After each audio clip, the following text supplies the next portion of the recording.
Hi, it's KCCK's Culture Crawl. I'm Dennis Green, and my guest today is Damani Phillips, University of Iowa professor, saxophone player, composer, arranger, bon vivant, but here in your role mainly today as head of the jazz program at the University of Iowa. Welcome. Welcome. Thank you. I appreciate the invitation, as always, and always a pleasure coming to hang out with you for a little bit. Well, I got an email not long ago because I'm on your mailing list, and I just looked at the laundry list of events coming up for this remainder of the semester for the jazz department, and I thought, oh my gosh, there's so much here. We just need to talk through what you guys are doing because you keep busy. Well, appreciate the opportunity to get the good word out, but we are going way above and beyond and out of our way to build a program there that is, that transcends our geography and that feels just as real in New York City as it does in Iowa City. Yeah.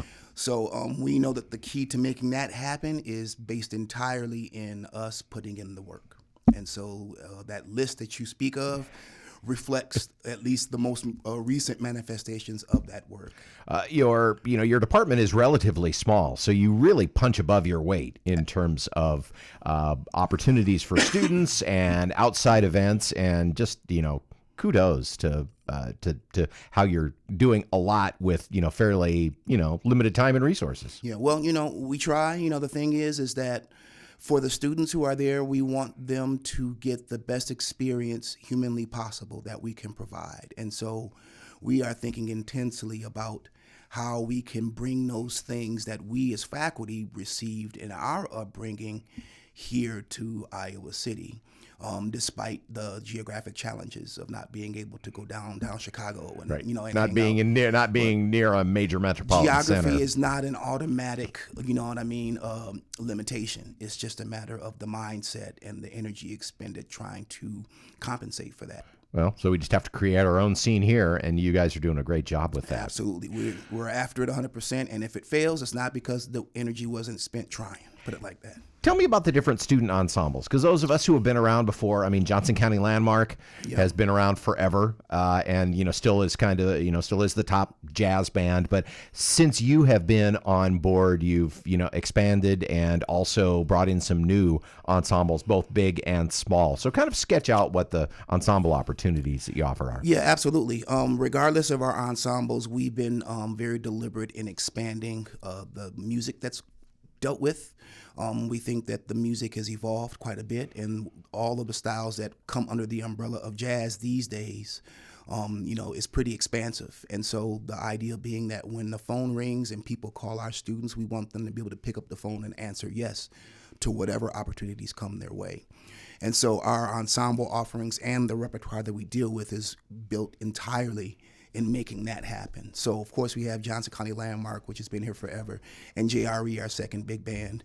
We have 4 combos that are operating at all times of varying levels, and all of those ensembles are covering the myriad of different styles of music. Yeah, that was what I was going to ask. Do some of them have a slightly different direction than others, or is it mainly difficulty of charts and advancement of the particular students that you're working with each year? Well, the level of chart is always determined by the quality of the ensemble, because you don't want to put music that's unattainable in front of students that, you're asking more than, they can realistically deliver to play it. But in terms of what the ensemble encompasses, I know Johnson County Landmark had traditionally been a modern jazz ensemble that played more contemporary music, but we're looking at this in a more comprehensive fashion now. So you can get anything from Ellington, which we did the Ellington Sacred Concerts, all the way to something that's been written in the past 2 years.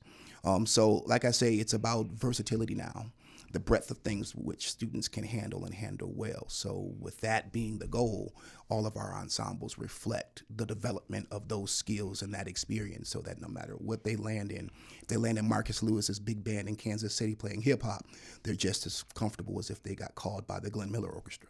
So that's really a focus of the program, which is not a big surprise, because in addition to being teachers, you are all working musicians with your own ensembles, playing around, with students, with each other, with other groups as well. I know that you also, almost all of you, travel around the country, of course, because you're in demand as musicians. And it sounds like that's one of the goals for the program. This is a program, if you want to maybe play out either professionally or semi-professionally as a part of, wherever you end up, this is one of the places you want to be.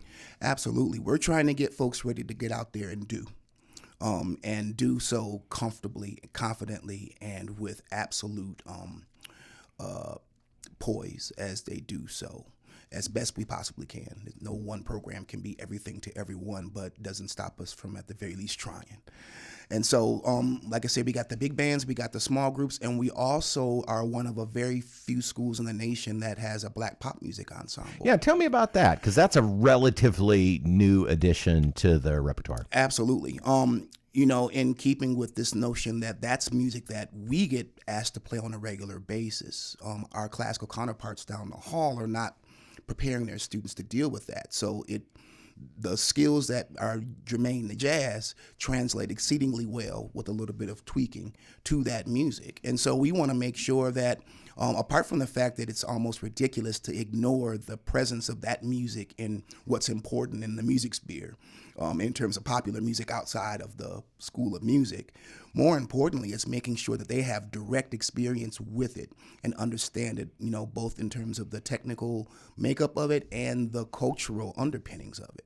Because that's another big part of our program, too. It's not just the what and mastering that, but a true comprehension of the why things are what they are and the story behind it and why it's important that swing is not just 2/3 of a beat, 1/3 of a beat. It goes a little bit deeper than that because it was pinned to something other than an academic concept, at the time that it came about. So getting a comprehensive, a complete understanding of the music as best humanly possible, that's a fundamental portion of our program that you don't see duplicated in many other places. What are some of the artists that the Black Pop Music Ensemble plays? You'll hear everything in there from Kendrick Lamar to Earth, Wind, and Fire to love it. Yeah, blues stuff. There's gospel stuff in there. I mean, literally anything that's come out of the Black popular music lexicon over the past 50 years can quite easily show up there. Be a part of that. Kool and the Gang, all of those, that popular music that people love and that is often requested when you're out working professionally. We're picking from that, anything from out of that pool. And my colleague, Dr. William Minifield, runs it. He's got some prior experience dealing with that on the gospel side and the popular music side, and serving as music director for a couple of different artists.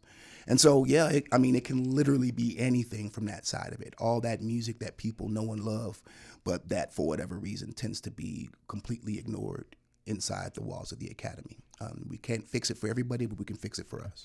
Well, any musician that graduates from school and wants to continue playing, again, whether it's going to be their full-time job or just something they want to keep doing, is going to be tasked with playing a huge variety. Specialization does not work, especially in today's music environment. Well, you have the core of the program is jazz.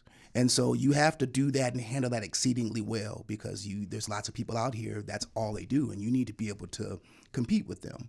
But it's not the end-all and be-all of the music that we wrestle with. And it's inconvenient for people to have to put together a curriculum or a plan of action to address that other stuff. But it's not about our convenience, it's about what students need to be successful. And so we just collectively thought about what's necessary for students to get out here and be in-demand working musicians. And then we just structured our programming to supply that as best humanly possible.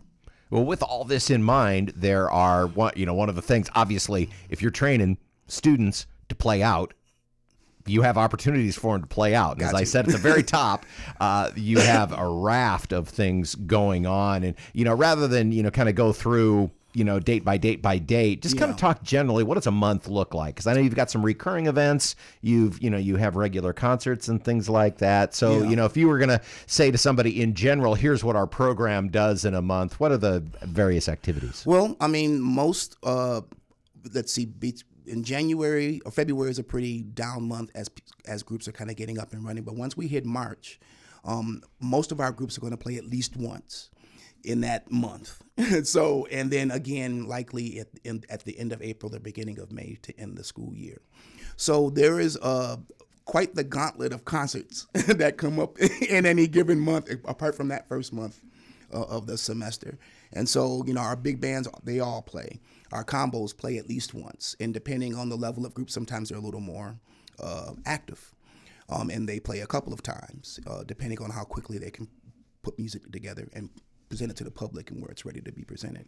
And some of that's inside Voxman because we have beautiful facilities, but at the same time, our music wasn't necessarily born on a concert hall stage. So we are very active in trying to build partnerships outside of the Voxman building so that students can get out there in front of people they don't know and present the music in the way that it was initially designed to be presented in the public and get that immediate feedback of audiences, reacting to and connecting with the music, and them having to connect with audiences that aren't captive or that aren't way, 30 or 50 feet away where you can't really see or connect with them in a literal sense. They're 10 feet from you and you're looking them dead in their face as you're playing for them. And you get to see how people react. You know what I mean? That's the education. That's the side of the education that you can't put in a textbook. It needs to be developed and understood in the act of doing. So we're trying our very best to cultivate as many opportunities outside the building as we do inside the building to make sure, like I say, the education is as comprehensive as humanly possible. One of those regular activities outside the building is you do regular jam sessions each month at Tavern Blue, for example. Absolutely. When does that in the month? Is that kind of a regular second Tuesday, first Tuesday of the month. First Tuesday, okay. Yep. And we don't want to overdo it and have one every, week or 2 weeks, but at the same time, that is an integral part of jazz culture. And people need to be familiar with it. And more importantly, I think it's also an opportunity to let people who are outside the School of Music and the jazz program have a chance to interact with those students. So it's not just for us holding that for our students, it's for the community. So community players can participate too. Absolutely. It's not, what I mean? I think that's part of it too. That's something that maybe is part of my upbringing, that it's not just about you serving you and your people. It's about trying to be of service to and connect with your immediate community. Those connections reap, huge benefits that may not be readily apparent right away, but as you're trying to rally support to do something or make something happen, it sure does help when folks know exactly who you are, what you stand for, and have actually interacted with you. So we try our best to, even when we have things that are designed for our students, to make sure that there is an outward reaching hand to extend invitations to the community to come and partake in that too. So if you're a guest artist or something, yes, it's for our students, but we open that up and advertise it as a public event so you can come in and hear, Rufus Reed speak, or hear, observe the rehearsal. So it's not just about us. That's a big part of it, but it's also about the community being uplifted. Well, speaking of guest artists, now at the time of taping, it's a couple of months away, but it is not too early to make a note on your calendar for your guest artists coming in toward the end of the semester, first part of May, because we get to welcome Stefon Harris back to Iowa City. Man, yes, indeed. Yes, indeed. If you knew the amount of heavy lifting that went along into finding the money to make that happen, you know what I mean? But I am so incredibly pleased that we were able to pull that off. And we're confirmed to have him with us, not just for a day or two, but for a full week. Nice. Done specifically by design, because the transmission of culture and, important elements of the music need to happen by proximity, extended proximity, not just a drive-by visit and here's a workshop and then here's a concert. Okay, take care, have a nice day. So we made that a week-long thing because we wanted our students to have the opportunity to be right side by side with him for multiple days and talk with him on a casual basis and, get to know him and pick his brain and see what he offers. And, beyond the fact that he's a monster musician, he's a really unique intellect. Kind of why I liked him and why I was pushing to get him here. He's a very unique thinker that I think people underestimate or maybe we're so busy, enamored by his playing that they miss that part of him. He's an app developer. He's got a new app out for musicians that is absolutely mind-blowingly good. So we're connecting it with the business school, computer science, trying to, like I said, connect it with as many different areas across campus so that it serves as many people as we can manage. Now, you hinted that in addition to some concerts, which would be open to the public, but there'd be an opportunity for, some of these lectures and discussions and rehearsals that, that is something that somebody could slip in to the back and watch from the back seat too sometimes. Absolutely. Everything, all of there's maybe 6 or so events, big events that are all open to the public. That was part of one of the foundational features of the residency, was that it wasn't a closed thing. There's a couple things that are closed off, like rehearsals for concerts and stuff. We decided to keep that closed, so if you want to hear it, come to the concert. But for the major presentations, there's one happening in the business school on Monday, one happening on Wednesday in the School of Music, one happening on Thursday. The big one, kind of like the big intellectual presentation for the whole residency on Thursday night, and then of course the concert on Friday.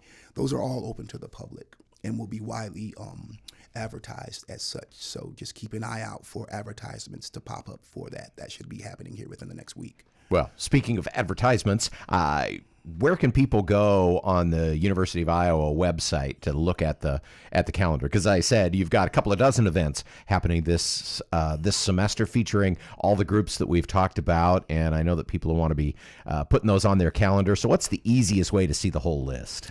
If you the entire list, if you want it condensed just in terms of our events, then contact me directly.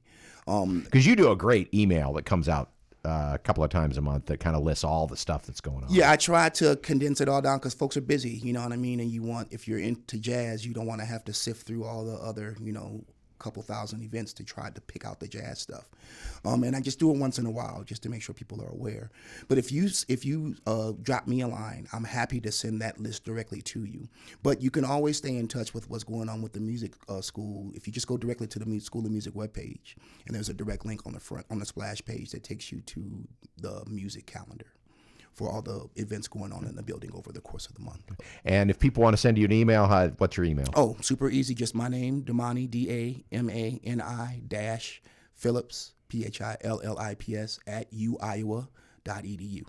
All right. Well, Damani, always a pleasure to hear and to talk with you, and also hear what you're thinking about regarding the program and how you're fitting it to the needs of today's students and today's music. And of course, we're hugely looking forward to Stefon coming later on in the semester, so that'll be a great time as well. Well, thanks for the opportunity. We appreciate it. We're working our tails off. Me and my colleagues are literally trying to make something special happen in the middle of Iowa.